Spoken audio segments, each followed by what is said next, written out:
Quand la politique va bien, l'économie marche aussi.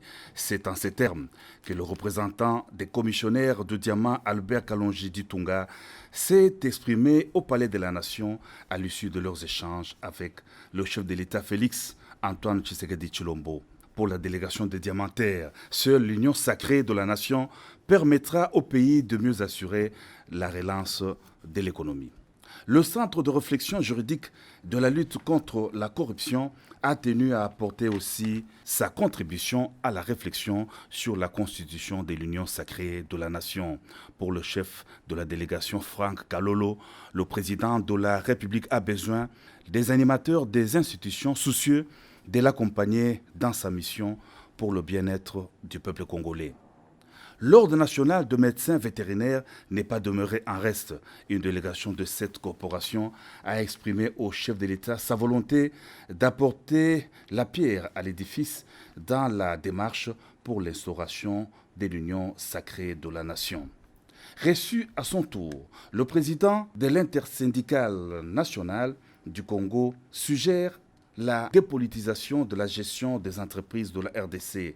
Il n'y a pas une crise politique, mais plutôt une crise des positionnements des individus, a indiqué le camarade Guy Koukou Jedila au nom de la délégation de l'intersyndicale nationale qui a émis le vœu de voir autour du chef de l'État des animateurs des institutions soucieux du bien-être de la population congolaise.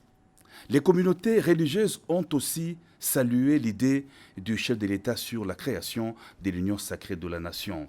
Tout en soutenant les actions du président de la République, les représentants des églises Liloba, Logos Rema et groupes adventistes du 17e jour ont proposé l'instauration d'un pacte de paix en RDC permettant de marcher dans un nouveau chemin, celui de la paix.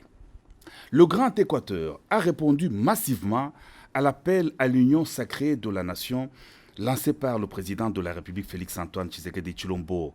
Une forte délégation représentative de 50 personnes, parmi lesquelles 5 gouverneurs, des sénateurs et autres acteurs politiques, s'est entretenu longuement avec le président de la République, Félix Antoine Tshisekedi Tshilombo, sur la quintessence de son message à la nation. Selon les sénateurs Jacques Ndioli, le Grand Équateur soutient la requalification de l'action de l'État et la refondation de l'action gouvernementale qui devra prendre en compte les aspirations de cet espace de la RDC.